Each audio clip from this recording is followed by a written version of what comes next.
Selamat pagi, sahabat belajar kita. Berjumpa kembali dengan saya Igede Aris Fidrawan dalam pembelajaran bahasa Indonesia, dan kali ini kita akan diskusi berkaitan dengan salah satu cerita rakyat, yaitu hikayat. Dan pertemuan kali ini kita awali dari pengertian hikayat.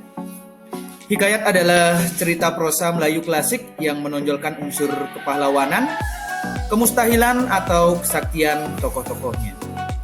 Jadi, melalui pengertian ini ada beberapa poin penting yang perlu sahabat cermati. Yang pertama, bahwa hikayat merupakan sebuah prosa. Kemudian ada unsur kepahlawanan, kemustahilan atau kesaktian tokoh-tokohnya, yang sebagian besar tokoh-tokohnya berasal dari istana atau kerajaan. Berikutnya kita akan diskusi berkaitan dengan karakteristik hikayat. Yang pertama, kemustahilan. Mustahil artinya mengandung peristiwa atau kejadian yang tidak mungkin terjadi dalam dunia nyata, bisa juga disebut tidak logis atau tidak sesuai dengan nalar. Berikut adalah contohnya.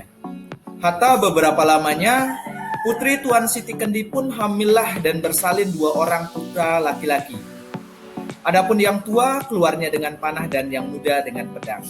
Ya, dalam kalimat adapun yang tua keluarnya dengan panah dan yang muda dengan pedang, tergambar kemustahilan di dalamnya. Sebab tidak mungkin seorang anak atau 2 orang anak lahir bersamaan dengan panah dan pedang melalui rahim yang sama. Kemudian karakteristik yang kedua adalah kesaktian. Kesaktian itu berkaitan dengan kekuatan yang luar biasa yang dimiliki oleh seorang tokoh sehingga mampu mengalahkan tokoh yang kuat atau mampu mewujudkan sesuatu yang sepertinya dalam dunia nyata sulit terwujud. Ya, berikutnya adalah Syah Peri mengalahkan Garuda yang mampu merusak kerajaan. Kemudian yang kedua, raksasa memberi sarung kesaktian untuk mengubah wujud dan kuda hijau untuk mengalahkan Buraksa. Baik, itu adalah 2 contoh berkaitan dengan kesaktian. Berikutnya adalah karakteristik yang ketiga dan keempat. Karakteristik yang ketiga bahwa hikayat itu tidak memiliki nama pengarang atau tidak diketahui secara jelas nama pencerita atau pengarangnya. Karena hikayat semula berkembang sebagai sebuah cerita lisan yang disampaikan secara lisan dari satu orang ke orang yang lain, sehingga hikayat disebut sebagai cerita yang anonim. Kemudian karakteristik yang keempat adalah istana sentris. Istana sentris artinya tema atau latar yang diangkat umumnya tentang raja atau kerajaan yang berkisah tentang peristiwa-peristiwa yang terjadi di dalam istana. Berikutnya berkaitan dengan ciri kebahasaan. Ya. Ada 2 ciri kebahasaan yang khas dalam sebuah hikayat. Yang pertama, bahwa hikayat menggunakan konjungsi di setiap awal kalimat. Misalnya dalam paragraf berikut. Maka si miskin pun sampailah. Setelah dilihat oleh orang banyak, si miskin laki bini rupanya seperti dimamah anjing. Maka orang banyak itu pun ramailah. Nah, dalam paragraf ini, setiap kalimat diawali oleh konjungsi. Konjungsi maka, konjungsi setelah, dan konjungsi maka pada kalimat yang ketiga. Berikutnya adalah penggunaan kata arkais. Arkais artinya lama atau kuno, sedangkan kata arkais adalah kata-kata yang sudah lama atau kuno yang mungkin dalam kalimat-kalimat sekarang atau bahasa modern sekarang sudah tidak digunakan lagi. Misalnya, sesudah tahu mengaji, mereka ditatah pula mengaji kitab lain. Syah Peri dan Indra Bangsawan bermohon pergi mencari buluh perindu. Kata ditatah, kata buluh perindu merupakan kata-kata arkais. Ya. Ditatah, ya mungkin ditugaskan maksudnya, atau disuruh, atau diajarkan. Sedangkan buluh perindu itu merupakan sebuah ungkapan yang berkaitan dengan upaya untuk mengikat cinta bersama dengan pasangan. Nah, kita akan mencoba diskusi melalui soal latihan ini, sahabat belajar kita. Maka kata Indra bangsawan, hamba ini tiada bernama dan tiada tahu akan bapak hamba, karena diam dalam hutan rimba belantara. Adapun sebabnya hamba kemari ini karena hamba mendengar kabar anak raja 9 orang hendak datang membunuh Buraksa dan merebut tuan hamba daripadanya itu. Itulah maka hamba datang kemari hendak melihat tamasya anak raja itu. Mengasihani hamba dan pada bicara akal hamba akan anak-anak raja yang 9 itu tiadalah dapat membunuh Buraksa itu. Jika lain daripada Indra bangsawan tiada dapat membunuh akan Buraksa itu. Pertanyaannya, kalimat dalam kutipan tersebut yang menunjukkan ciri-ciri sastra Melayu klasik dilihat dari bahasanya menggunakan kata. Baik, pilihan jawabannya silakan dicermati sahabat belajar kita. Ketika sudah mencermati pilihan jawaban, kemudian analisislah teks yang ada di atasnya untuk menemukan ciri sastra Melayu klasik dilihat dari ciri atau bahasanya.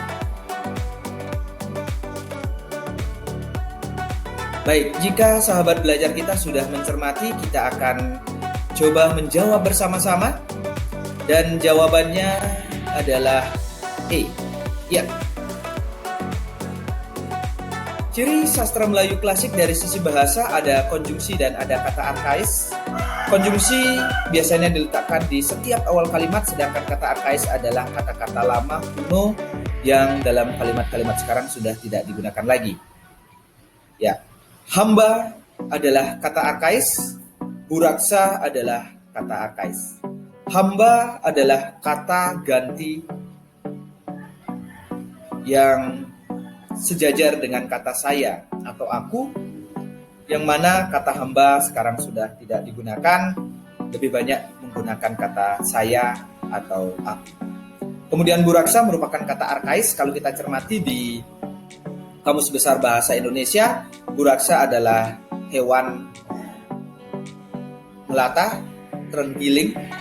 Dalam cerita itu tergambar Buraksa merupakan Buraksa yang besar atau terenggiling yang sangat besar yang mampu membunuh seseorang. Kita lanjut ke soal berikutnya. Diambilnya pisau lalu ditorehnya pedang itu, maka Putri Ratnasari keluar dari gendang itu.